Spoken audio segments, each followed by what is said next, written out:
Welcome my dear online students. हम लोग physics class 12th के लघुत्तरीय प्रश्नों का सीरीज कर रहे थे और ये सीरीज में लेक्चर नंबर 3 है, प्रश्न संख्या 11 के साथ। प्रश्न संख्या 11 है, विद्युत क्षेत्र रेखाएं जिसे बल रेखाएं भी कहा जाता है, इलेक्ट्रिक फील्ड लाइन से आप क्या समझते हैं? विद्युत क्षेत्र रेखाएं, इलेक्ट्रिक फील्ड लाइन, इसकी परिभाषा है वह काल्पनिक सरल अथवा वक्र रेखाएं जिससे जिससे होकर अकेला कोई धन आवेश गतिशील होता है उसे इसे उसे विद्युत क्षेत्र रेखाएं कहते हैं। कहने का मतलब ये हुआ कि विद्युत क्षेत्र रेखाएं काल्पनिक है और यह सरल रेखा भी हो सकता है और वक्र रेखा भी हो सकता है, और वह ऐसी सरल रेखा या वक्र रेखाएं हैं जिससे कोई धन आवेश गतिशील होता है, उसे हम क्या कहते हैं? विद्युत क्षेत्र रेखाएं कहते हैं, इलेक्ट्रिक फील्ड लाइंस कहते हैं।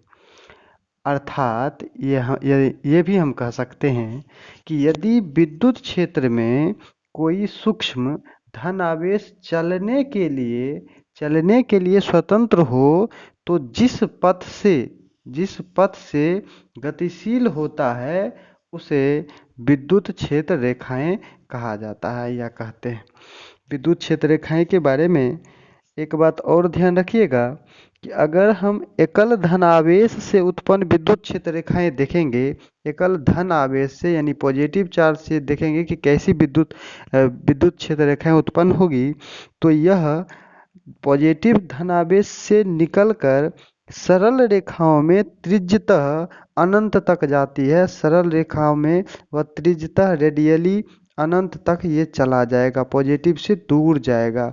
और यदि यही अगर निगेटिव चार्ज रहा, एकल ऋण आवेश है, एकल मतलब सिंगल अगर हो जब, तब यह विद्युत क्षेत्र रेखाएं अनंत से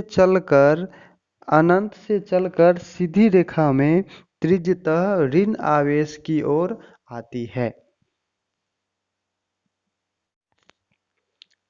क्वेश्चन नंबर 12 है, विद्युत क्षेत्र रेखाओं के गुण लिखें।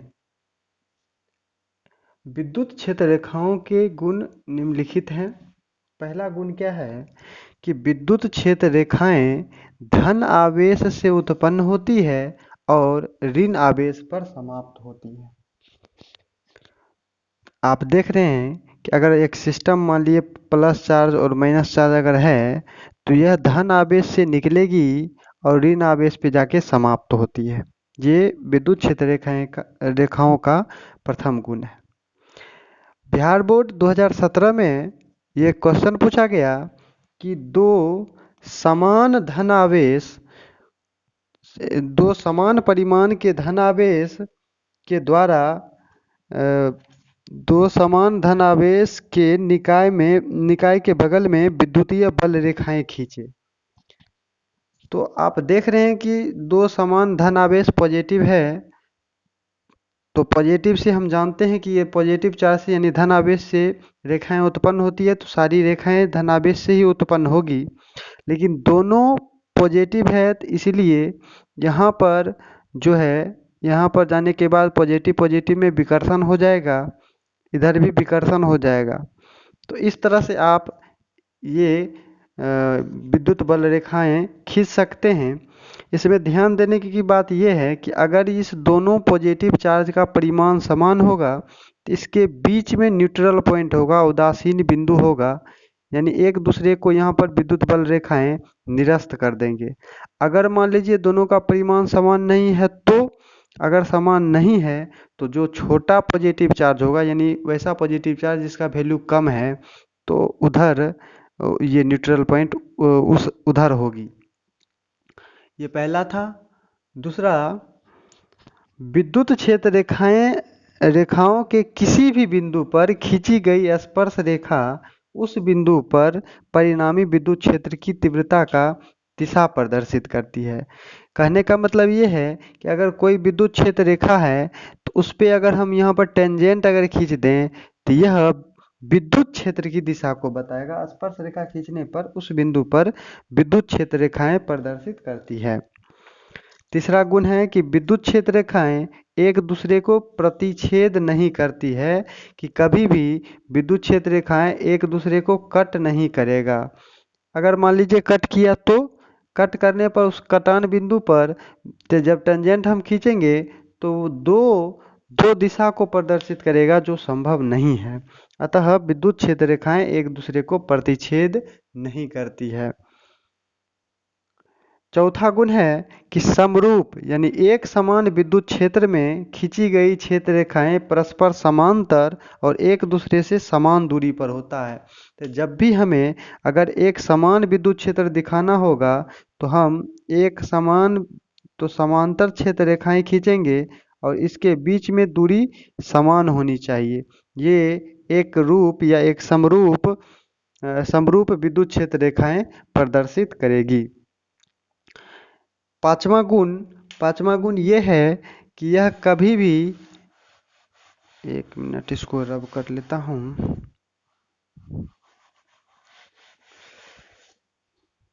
बहुत सारे गुण हैं। पांचवा गुण है विद्युत क्षेत्र रेखाएं लूप का निर्माण नहीं करती है। पांचवा गुण है विद्युत क्षेत्र रेखाएं बंद लूप का निर्माण नहीं करती है। एक गुण और हम लिख सकते हैं कि विद्युत बल रेखाएं अगर आवेशित चालक के तल से हमेशा लंबवत प्रारंभ भी होता है और समाप्त भी होता है। मैं नहीं लिखूंगा, मैं बोल देता हूं केवल कि विद्युत बल रेखाएं आवेशित चालक के तल के लंबवत प्रारंभ अथवा समाप्त होती है। प्रश्न संख्या 13 है, विद्युत द्विध्रुव को परिभाषित करें। विद्युत द्विध्रुव अंग्रेजी में हम इसे कहते हैं इलेक्ट्रिक डायपोल। तो कहता है जब समान परिमाण परंतु विपरीत प्रकृति, यानी जो आवेश आप लोगे उसका परिमाण समान होना चाहिए लेकिन वह विजातीय होना चाहिए, यानी विपरीत प्रकृति का होना चाहिए। यानी अगर एक प्लस है तो दूसरा माइनस होना चाहिए। तो समान परिमाण विपरीत प्रकृति के दो बिंदु आवेश एक दूसरे से अल्प दूरी पर स्थित होते हैं तो आवेशों का यह निकाय विद्युत द्विध्रुव कहलाता है। हम विद्युत द्विध्रुव को निम्न चित्र से प्रदर्शित कर सकते हैं। अब यहाँ पर जैसे हम खींच देते हैं, मान लीजिए ये बिंदु A है, ये बिंदु B है, तो यहाँ पर हम समान परिमाण के बिंदु आवेश रखेंगे। तो अगर हम प्लस Q आवेश को रखें तो ये भी Q ही होना चाहिए, लेकिन विपरीत प्रकृति अगर ये प्लस है तो ये माइनस होना चाहिए। इस दोनों को अल्प दूरी पर रखेंगे तो ये जो सिस्टम बना उसको हम विद्युत द्विध्रुव कहते हैं। अब ये दोनों आवेशों के बीच की जो दूरी है इसको हम लोग 2L लेते हैं और ये 2L हमारा द्विध्रुव की लंबाई कहलाता है। इम्पोर्टेंट बात है कि प्लस Q और माइनस Q मिलकर विद्युत द्विध्रुव का निर्माण करता है और दोनों आवेश के बीच की दूरी को हम द्विध्रुव की लंबाई कहते हैं।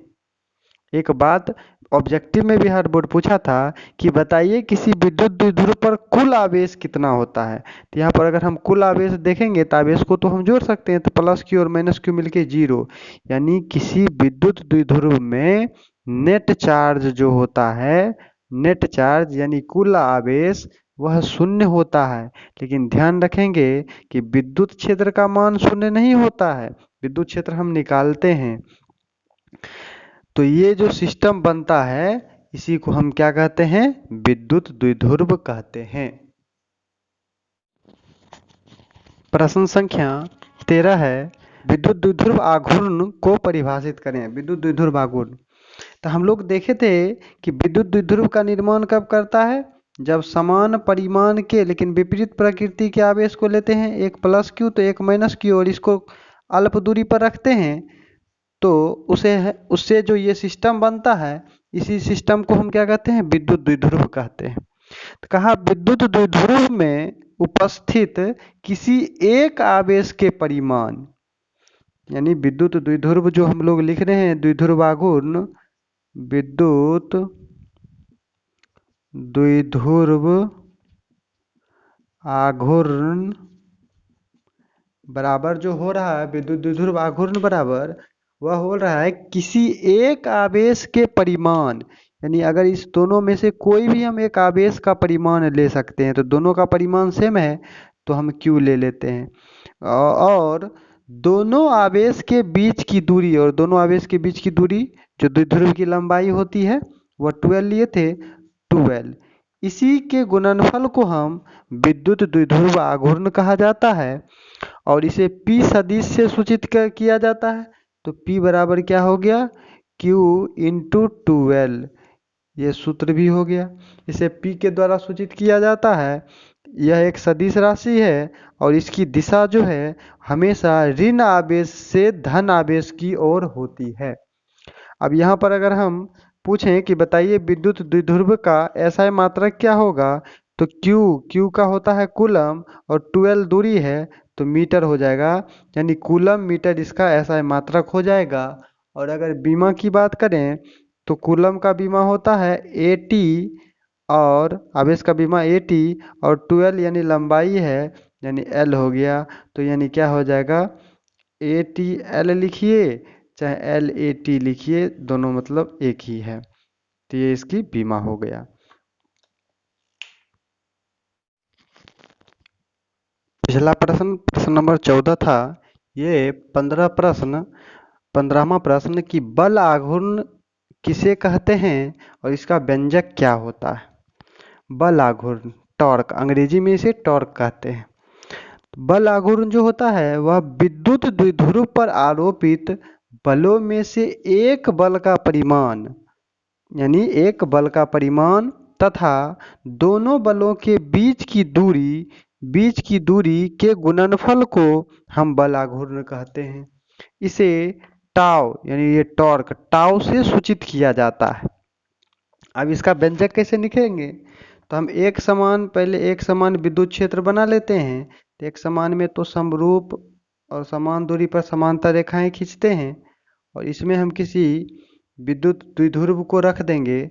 एक मान लीजिए ये विद्युत द्विध्रुव को हम रख दिए, ये -Q और ये +Q, A बिंदु B बिंदु कह देते हैं, इसके बीच की दूरी ये 12, तो इधर जो बल लगेगा वह लगेगा QE, और इधर जो बल लगेगा ये भी QE लगेगा। तो इस दोनों बल में से बल का परिमाण तो हमारा आ गया कि QE। अब ये कैसे आ रहा है, तो हम जानते हैं कि E बराबर होता है F/Q, तो F बराबर क्या हो जाएगा, Q इंटू E हो जाएगा। तो बल का परिमाण आ गया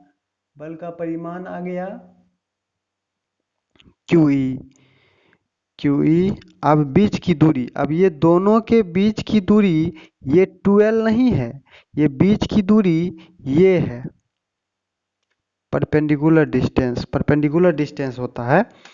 तो यहाँ पर ये AB, इसका नाम हम C दे देते हैं, और ये मान लीजिए कि इसे थीटा कौन बनाता है, तो ये भी थीटा हो जाएगा। तो यहाँ पर हो जाएगा बीच की दूरी AC। अब AC का मान हम इससे निकाल सकते हैं इस ट्रायंगल से, ये थीटा हो गया, ये 12 हो गया, ये AC ये B है। तो यहाँ से हम साइन थीटा बराबर लिख सकते हैं, साइन थीटा बराबर लंब बट्टा कर्ण, तो AC बट्टा 12, तो हम AC बराबर हम लिख देंगे 12 साइन थीटा। तो यहाँ पर आ गया टॉर्क बराबर QE इंटू 12 साइन थीटा। अब इसे हम लिख सकते हैं Q और 12, Q गुना 12 ये P होता है, यानी विद्युत द्विध्रुव होता है, PE साइन थीटा हो गया। और हम जानते हैं कि A क्रॉस B को हम AB साइन थीटा लिखते हैं, तो ये आ गया टॉर्क बराबर पी क्रॉस ई। ये पी क्रॉस ई आ गया। तो इस तरह से हम इसका व्यंजक प्राप्त कर लिए। ये बल आघूर्ण भी एक सदिश राशि है। और अगर इसका एसआई मात्रक का बात किया जाए तो एसआई मात्रक यहाँ से भी हम देख सकते हैं, बल है तो इसका एसआई मात्रक, बल है तो बल का तो मात्रक न्यूटन होता है, और दूरी है तो मीटर, तो इसका एसआई मात्रक क्या हो जाएगा, न्यूटन मीटर हो जाएगा। न्यूटन मीटर यहाँ से भी हम निकाल सकते थे इसका कूलम मीटर और इसका न्यूटन प्रति कूलम, तो कूलम कूलम कट जाएगा तो न्यूटन मीटर ही प्राप्त होगा ऐसा मात्रक। और बीमा आप निकाल लेना। आपके लिए छोड़ रहा हूँ एक क्वेश्चन कि बल आघूर्ण का बीमा क्या होगा, ये कमेंट करें कृपया। और वीडियो पसंद आ रही है तो लाइक करें, सब्सक्राइब करें चैनल को। धन्यवाद। मिलते हैं अगले वीडियो में।